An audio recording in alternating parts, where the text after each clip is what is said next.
소개할 사람은 한 천재 수학자의 인생을 그린 영화 뷰티풀 마인드, 그리고 지구촌을 뜨겁게 달궜던 다빈치 코드의 영화 제작자인 브라이언 그레이저입니다.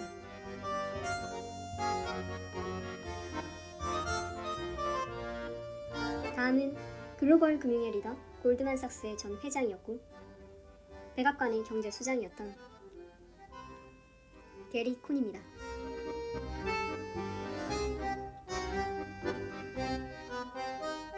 마지막으로 너무나도 유명한 로고죠.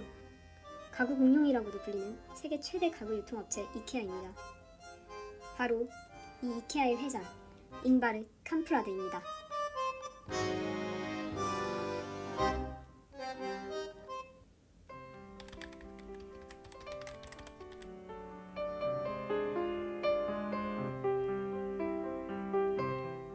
이들의 공통점은 바로 난독증.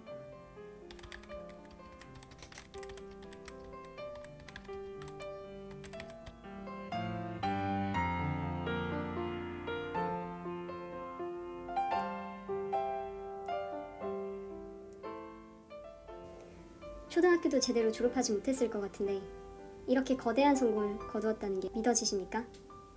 우연이라기엔 한 가지 묘한 사실이 있습니다. 성공한 기업가들 가운데 놀랄 만큼 많은 수가 이 난독증을 갖고 있다는 사실을 말입니다. 그렇다면 이렇게 해석할 수밖에 없을 것 같습니다.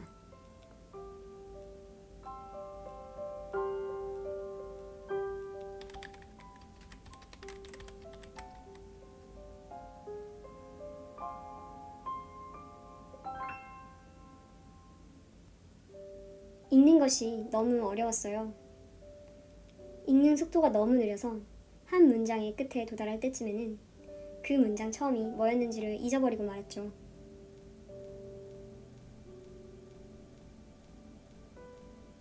그래서 대신 듣는 것에 집중했습니다. 어머니가 책을 읽어주는 동안 어머니의 말을 기억했어요. 나중에 주위 사람들에게 그럴듯하게 그 말을 재현하기 위해 끊임없이 나의 한계와 맞섰습니다. 이를 위해 불안감과 굴욕감을 극복해야만 했죠.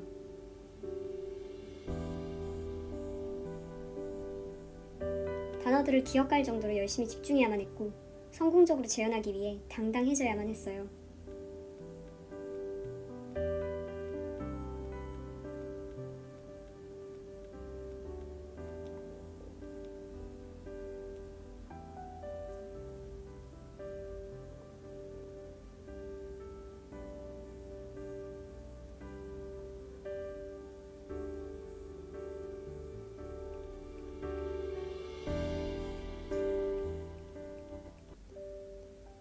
내가 어렸을 때부터 가장 많이 들었던 말, 넌 바보야.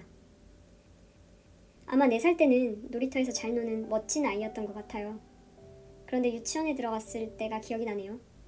다른 친구들은 읽기를 시작하는데 저만 이해를 못하는 거예요. 이런 저에게 어머니는 내가 고등학교를 졸업하는 그날이 자기 인생에서 가장 행복한 날이 될 것 같다고 말씀하시곤 하셨어요.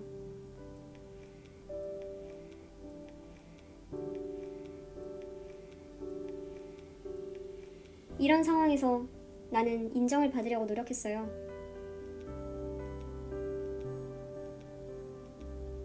다른 누구인 척하거나 우스꽝스러운 짓을 해보이는데 많은 시간을 보냈죠.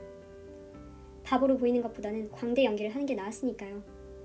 뭐 항상 무시를 당해왔으니까 당황스러운 상황에서 나를 가장한 일쯤은 나에겐 일도 아니게 됐어요.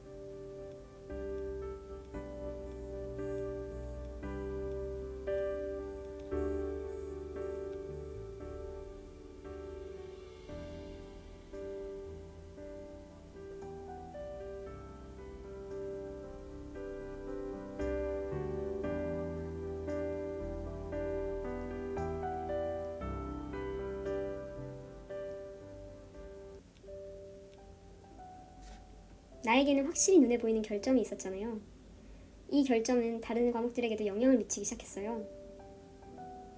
문제만 읽는데 2시간이나 걸리면 사회시험은 어떻게 치러야 되나요? 수학은요?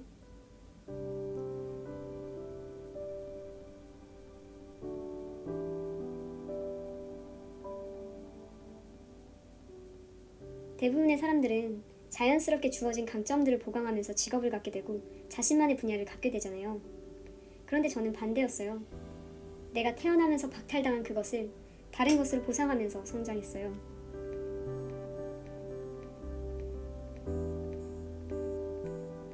보상의 전략을 세우면서 내가 할 수 있는 것을 찾아야만 했어요. 그런데 진짜 재밌는 거 하나 알려드릴까요? 생각보다 제가 잘하는 게 많더라고요.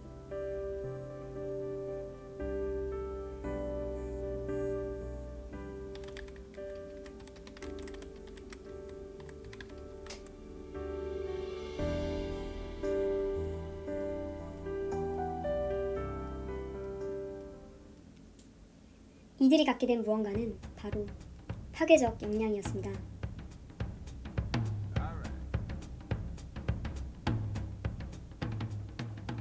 그리고 이건 문제 해결력으로 연결됩니다.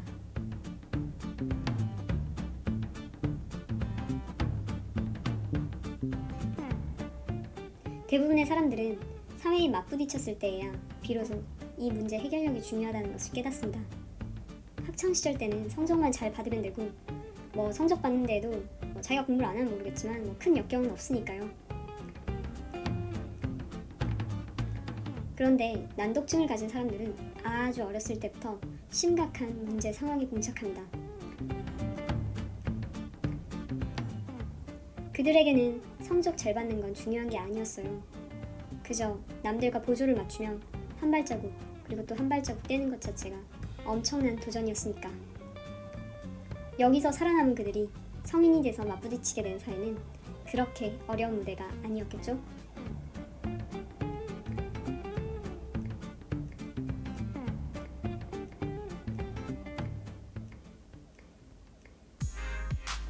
그러나 슬프게도 역경을 겪는다고 해서 모두 파괴적 역량을 갖게 되는 것은 아닙니다. 사실 난독증을 가진 많은 사람들이 자신의 장애에 좌절하고 말았습니다. 현실에 압도당하여 가장 기초적인 학업 완수에도 실패하고 말았어요. 상당수는 감옥에서 결말을 맞기도 했습니다.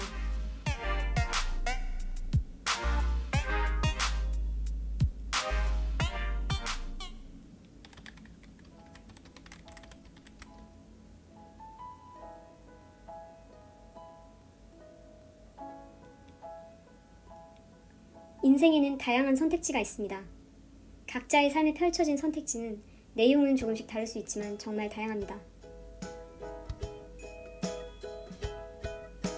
그러나 오늘의 주인공인 콘, 브라이언, 캄프라드에게 주어진 선택지는 그렇게 많지 않았습니다. 형편없었던 읽기 능력은 생각보다 훨씬 더 많은 제약이 되었으니까요.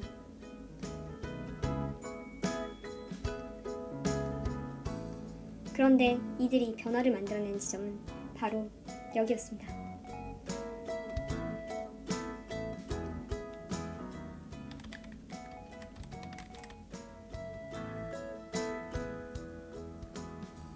이 선택지는 찾으려는 노력을 해야만 발견할 수 있는 것이었습니다.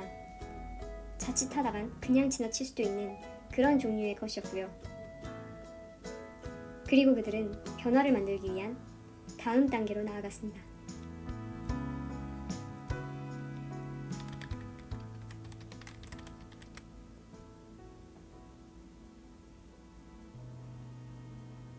누구나 파괴적 역량을 가질 기회는 있습니다.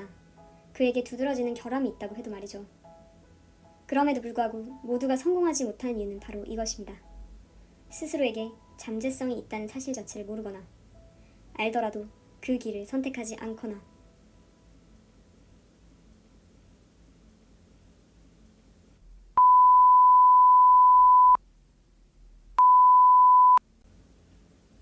이 모든 이야기는 다윗과 골리앗의 저자 말컴 그래드웰이 한 이야기입니다. 말컴은 우리에게 한 가지 질문을 던집니다. 여러분이 한번 대답해 보시겠습니까?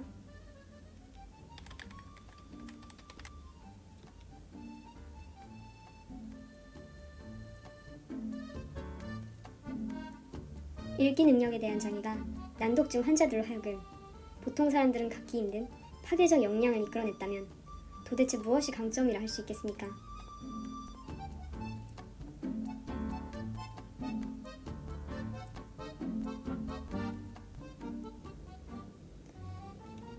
우리는 U자형 세상에서 움직이고 있습니다.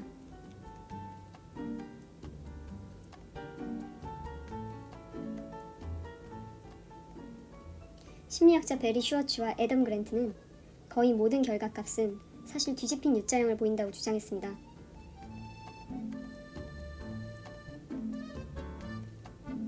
곡선의 왼쪽 부분에서는 더 많이 행동하거나 더 많이 가지면 나아갑니다.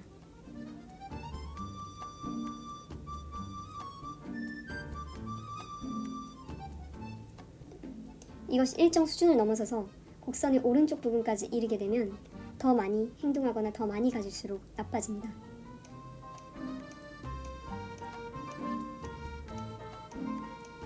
모든 긍정적인 특성, 상태, 그리고 경험은 일정하게 높은 수준에서는 혜택을 능가하는 비용을 치르게 됩니다.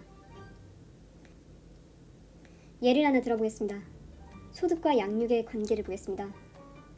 돈은 어느 지점에 이를 때까지는 양육을 더욱 쉽게 만들어줍니다.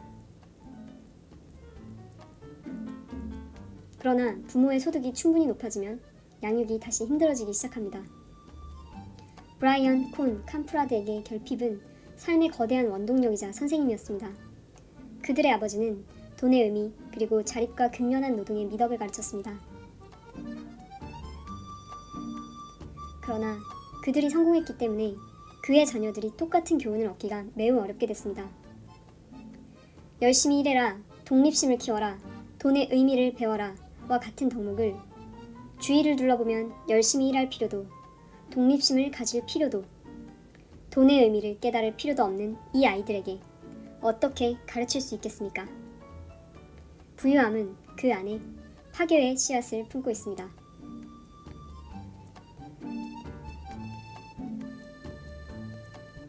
이제 대답하실 수 있겠습니까? 여러분의 강점은 무엇입니까?